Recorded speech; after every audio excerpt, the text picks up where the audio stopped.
Did you think 6 years ago you'd be touring the state on the campaign trail?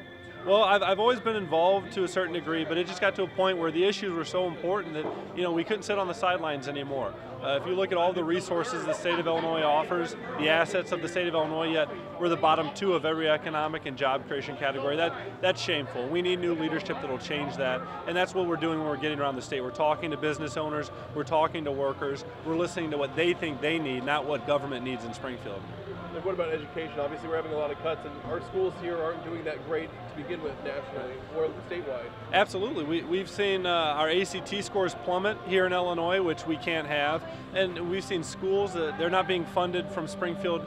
They're waiting for checks. Social service providers are waiting for checks. Hospitals are waiting for checks. Springfield's budget's messed up, and education is one of many industries out there that are being punished because of the lack of fiscal discipline and leadership in Springfield.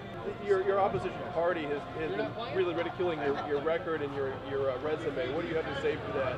Well, I think it's a smack in the face to everyone around the state that works hard in the private sector. To have your qualifications in the business world questioned by someone that's received a paycheck from the taxpayers their entire life is unfortunate. I think we need more people from the private sector. We need people that know what it's like to make a payroll every 2 weeks. We need people that know what it's like to sign the front end of a check, not just endorse the back. And I'll take private sector leadership over the failed bureaucracy of Springfield, Illinois any day of the week.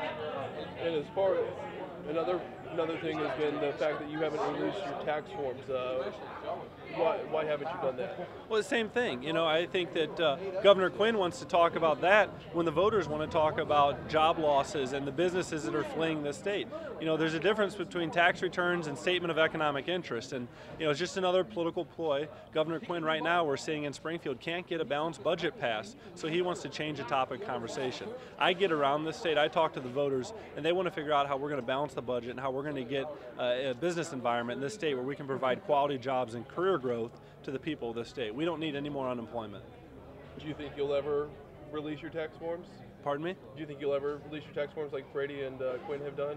Well, I think that it's a question that if you look at everyone in Springfield, the General Assembly, the department heads, the hand-picked political appointees of Governor Quinn that impact public policy and impact the way tax dollars are spent, if Governor Quinn truly believes that that's an issue, that's transparency and that's the benchmark of ethics, how come he hasn't asked the members of his own party, how come he hasn't asked his hand-picked political appointees that impact public policy about that issue?